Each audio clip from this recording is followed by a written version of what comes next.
안녕들 하세요. 제가 정치에나 관심이 있어 지금 이 자리에 나온 건 아닙니다. 저는 얼마 전까지만 해도 어창 효도요양병원에서 중풍으로 쓰러져 꼼짝 못하는 노인네나 치매로 똥오줌을 못 가리는 노인을 돌보며 간병인으로 있었습니다. 간병인을 오랫동안 해오면서 참으로 세태가 많이 바뀌었다는 생각을 했습니다.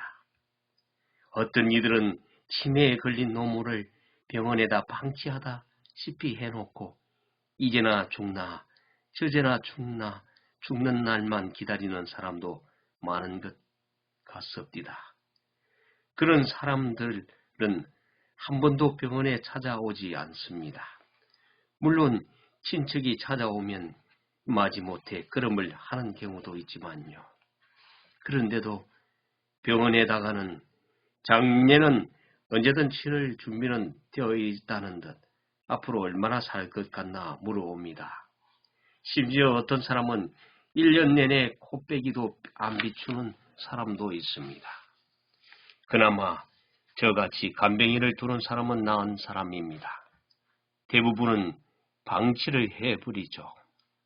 치매에 걸린 사람이 자식이 어떻게 자신을 대하는지도 알 수 없을 테니 괜찮다는 식이죠. 병원도 그렇습니다. 병원이라면 여러분도 아시다시피 의사와 간호사가 있는데 간병인이 없으면 똥기저귀는 누가 갈아줍니까? 간호사는 주사만 놓지 똥기저귀를 갈아줄 엄두는 낼 수 있으려고요. 제가 왜 이런 얘기를 하는지 아십니까? 제가 한 번은 전담 간병인을 하면서 바로 옆 병상에 치매에 걸린 할머니 한 분을 알았습니다. 이 할머니에겐 저녁이 되면 병원으로 출근하다시피 하는 아들이 있었습니다. 제가 지켜보니 몇 개월을 하루도 그러지 않고 그러더군요. 그래서 대견하기도 하고 해서 알아보니 말단 공무원으로 박봉에 시달려 간병인까지 둘 형편이 아니더라고요. 그래서 참으로 제가 마음이 짠하여 파트타임으로 간병을 해줄 테니 가끔 저녁에 회식도 있고 아직 총각이니 데이트도 하라고 했습니다.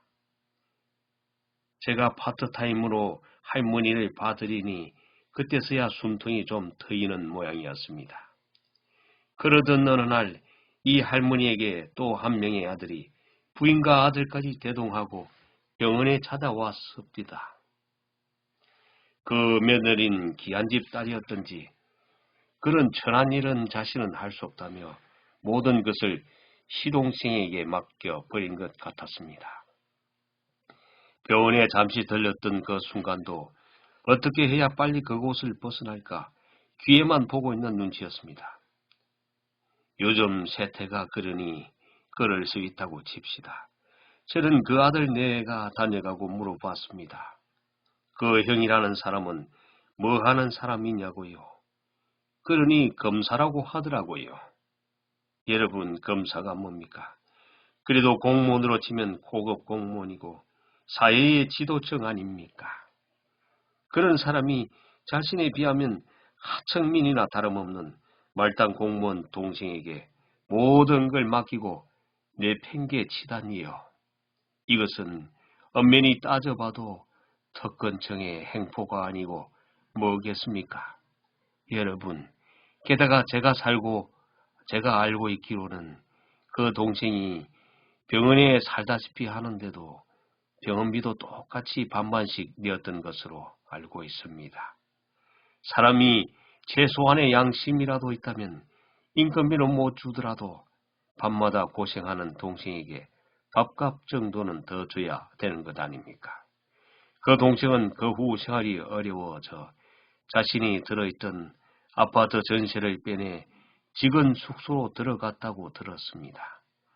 그런데 얼마 전 그 검사들이 이번 선거에 나와 부모를 지극정성으로 몇 년간이나 모셨다는 소리를 들었습니다. 제가 그 소리를 듣고 어떤 생각을 한 줄 아십니까? 이건 아니다였습니다. 한마디로 어처구니가 없다는 표현이 더 어울릴 겁니다, 여러분. 연설이 이점까지 진행되자 학수의 2호 차량으로 더욱 많은 사람들이 몰려들고 있었다. 사람들은 일반 유시와는 뭔가 달라 보이는 이 연설에 흥미를 느끼기 시작했다. 아주머니의 말이 흥미있게 진행되고 있었고 호기심을 더 자극하는 내용은 없을까 하고 귀를 쫑긋하고 있었다. 분위기가 이렇게 되자 학수도 연설할 기분이 나지 않아 연설을 잠시 멈추고 관중 속으로 들어가 아주머니의 연설을 듣기 시작했다. 하지만 박은영은 그때까지도 강원으로 보이는 10명 정도 남짓한 구경꾼만 앞에 두고 연설을 힘들게 이어가고 있었다. 여러분, 아무리 부모가 치매가 걸렸다고 해도 자식은 살아 계실 때 할 도리는 해야 되는 거 아닙니까? 그런데 이 할머니가 암에 걸려 대수술을 받게 되었습니다. 병원에서는 나이가 많은 할머니가 안 좋게 될 수도 있으니 혹시 잘못되더라도 이의를 제기하지 않겠다는 보호자의 각서까지 받고 환자는 사경을 헤맬 정도인 대수술이었습니다. 수술을 하던 중 돌아가실 수도 있었습니다. 그런데 여러분, 이런 수술을 앞두고 태연히 유학을 떠났던 사람이 박원영 후보입니다. 게다가 수술을 하지 않으면 고작 6개월밖에 살 수 없고 수술을 받으면 2년이나 더 살 수 있다는데도 치매 걸린 노모 수술시키면 뭐 하느냐면서 처음엔 수술까지 반대했다고 합니다. 그런데 그 사람이 효자라고요. 여러분, 그 사람이 효자라면 이 세상에 효자 아닌 사람이 어디 있겠습니까? 연설이 여기까지 진행되자 박원영 앞에 있던 사람은 겨우 몇 사람으로 줄어들었다. 이었고 박원영도 연설을 멈추고 자신을 폭로하는 연설 유세 차량으로 걸음을 옮겨갔다. 가평택은 여기까지 하면서 자신의 기억력이 이렇게 좋을 줄 몰랐다. 정말 미리 적어놓은 연습문은 거의 보지도 않고 해냈던 것이다. 사실을 있는 그대로 하고 있어 뭐 예우고 자시고도 할 필요도 없는 내용이었다. 물론 옆에서 본부장이 수시로 격려의 박수로 유도해 분위기를 띄워주고 있어 기분도 좋았다. 그러다 마침 비로소 여유있게 관중을 둘러보던 가평댁은 풀죽은 망아지처럼 박원영이 막 자신의 유세 현장으로 걸어오고 있는 모습이 눈에 띄었다. 갑자기 지난날 변복돼서 자신을 몰아붙이던 모습이 떠오르며 더욱 기분이 나빠졌다. 그러자 당초 원고에 왜 없던 내용이 적수해서 떠올랐다. 여러분, 요즘 세상에 인성교육이니 뭐니 하는데 소위 국회의원으로 나서는 사람이 그런 기본도 없이 사회를 이끌어갈 수 있겠습니까? 한 번은 그 사람의 아들이 병원에 왔다 복도에 자신이 먹던 깡통을 마구 던지기에 한마디 했는데 그 아버지의 그 아들이라고 쪼르르 달려가 일려바치자 저한테 와서 대들기에 제가 그랬습니다. 어디서 그렇게 행동하다 남들한테 미움받을 수도 있고 교육상 좋지 않아 달렸다고 했더니 교육은 우리가 알아서 시킬 테니 주제넘게 그러지 말고 제 일이나 잘 하라고 그러더군요. 제대로 된 사람이라면 오히려 저에게 고마워해야 하는 게 정상 아닙니까?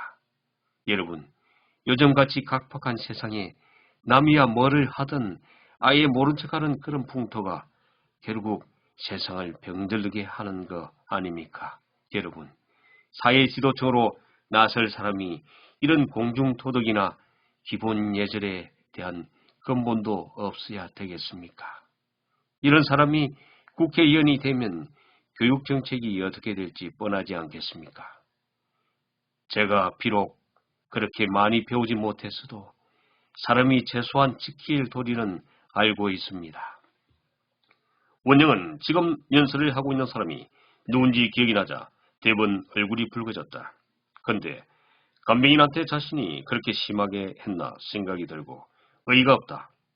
하지만 현재 분위기는 관중을 압도하는 분위기였다. 저 아주머니가 저렇게 하고 나면 다음에는 미연 차례일까?